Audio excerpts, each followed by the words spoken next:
Programme दिए हुए हैं। 25 तारीख से हम ग्रेटर नोएडा, 28 से हम यमुना पे हैं। आज 2 तारीख में महामाया फ्लाईओवर से हम दिल्ली की तरफ कूच करेंगे। फिर एक समय है इनके पास, सरकार के पास, सरकार के अधिकारियों के पास, समय रहते हुए हमारी घोषणा कर दो। हम घर वापस नहीं जाएंगे, हम 10% लेकर के जाएंगे। 2013 के भूमि अधिग्रहण एक्ट को किसानों को लाभ देते हुए हम लागू कराएंगे। 4 गुना मुआवजा देने के लिए फाइनल करेंगे। सर्किल रेट को 100% बढ़ोतरी कराने के बाद कराएंगे। हमें 14 साल हो गए, हमारा कोई कुछ नहीं कर रही है। हम आते हैं, बहका करके चले जाते हैं। पिछली बार आए थे हम यहाँ पर, 1.5 साल पहले हम यहाँ पर आए, समिति बना दी, कमेटियां बनाते हैं, काम कोई नहीं करता। हमने कह दिया अब की बार आर पार। हाई लेवल की मीटिंग हुई, फिर बहकाने का काम था। हमने सीधे सीधे कह दिया जब तक धरातल पर नहीं उतरवाएंगे, जब तक हम वापस नहीं जाएंगे। आप बात कर लें सरकार से। कल का हमारा प्रोग्राम है, उन्हें बताया था हमने, उस प्रोग्राम को हम यथावत अपने को रखेंगे।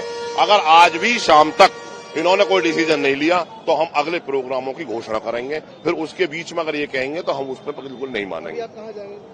दिल्ली जाएंगे। जब दिल्ली जाते कहीं है, पल्ली साइड को दिल्ली की तरफ जा रहे हैं। सरकार को बताया गया सरकार दिल्ली रहती है, सरकार ऊंचा सुनती है। कान के पास जाकर आवाज लगानी पड़ेगी, 10% दो। 2013 के भूमि अधिग्रहण एक्ट को लागू करो। एयरपोर्ट में गांव जो विस्थापित हो रहे हैं उनको लाभ दो, उनको विस्थापित ऐसे होने नहीं देंगे। आप लोग कई लोग आपके किसान नगर बंद हो चुके हैं। हाँ, वो तो इनका अपना प्लान रहता है इस चीज का, लेकिन संयुक्त किसान मोर्चा का बड़ा रोल है।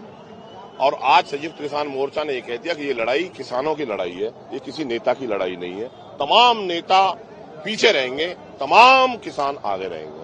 ये लड़ाई किसान और मजदूर की लड़ाई। आज तमाम यहाँ जितने किसान संगठन सब उपस्थित हैं, हमारा सिर्फ एक ही प्रण है कि आज किसानों की आवाज को बुलंद करने से कोई नहीं रोक सकता। आज हमें दिल्ली जाने से कोई भी, चाहे तमाम आपके पुलिस फोर्स लगा लो, चाहे आर्मी फोर्स लगा लो, ये सरकार कुछ भी कर ले, पर आज हमें दिल्ली जाने से कोई नहीं रोक सकता। बिल्कुल लगातार आप लोग इससे पहले भी आए थे, फिर आए हैं, कल हाई लेवल मीटिंग भी हुई थी, फिर निष्कर्ष नहीं निकल पाया। निर्णय से निकल पाता है क्योंकि तमाम जो अधिकारी आते हैं अपनी जबान पे नहीं रहते और बुराई हम जैसे जो तमाम जो किसान है उनको ऊपर आ जाती है। अभी आप दिल्ली कूच कर रहे हैं, आप लोग बिल्कुल कर रहे हैं दिल्ली कूच। बैरिकेडिंग कर दिया, करने दीजिए बैरिकेडिंग, उनका काम बैरिकेडिंग करने का और हमारा काम दिल्ली कूच करने का है। हमारी जो मांगे हैं उसके प्रति शासन, प्रशासन और सरकार गंभीर नहीं है, इसीलिए हमें दिल्ली की तरफ कूच करना पड़ा।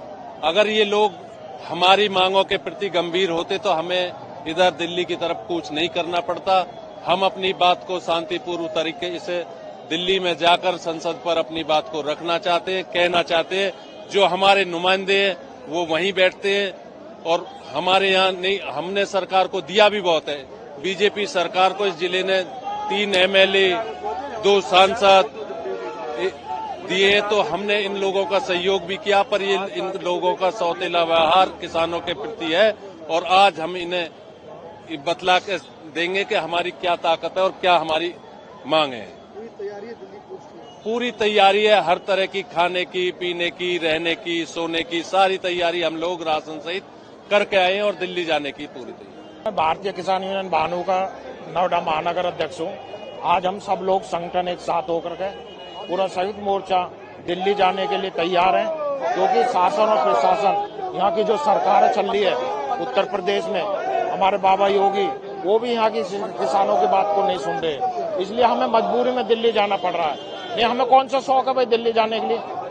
हमारे पास भी अपना काम है, खेती का काम है, लेकिन मजबूर होकर हमें दिल्ली जाना पड़ रहा है। और हमारे गांव में जगह जगह हमारे ट्रैक्टर रोके जा रहा है, प्रशासन वहाँ रोक रहा है और बुरी दशा वहाँ गाँव में चारों तरफ पुलिस लगा रखी है इन लोगों ने, वहाँ पे सबको रोका गया है, ट्रैक्टर हमारे रोके गए हैं।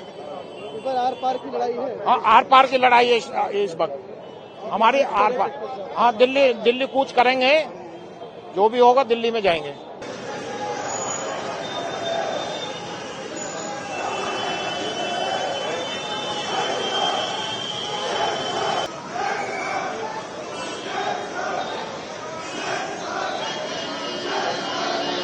हमें कुछ एडवांस इंफॉर्मेशन मिली थी कि कुछ किसान संगठन हैं जो कि जिन्होंने दिल्ली कूच का ऐलान किया है और अभी जैसा कि आप जानते हैं पार्लियामेंट सेशन इन प्लेस है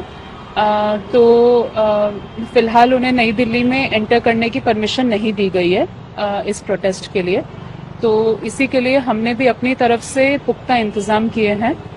हमारी कोशिश यही रहेगी कि किसी भी तरह से दिल्ली में लॉ एंड ऑर्डर डिस्टर्ब ना हो, ट्रैफिक की समस्या ना आए और आम जनता को भी किसी तरह की परेशानी ना हो। इसके लिए हम लोगों ने पहले से ही नोएडा पुलिस के साथ भी एडवांस लाइजन रखा है। उनसे कंटिन्यूअसली हम लोग इन्फॉर्मेशन शेयरिंग कर रहे हैं और उनके साथ अच्छा कोऑर्डिनेशन है।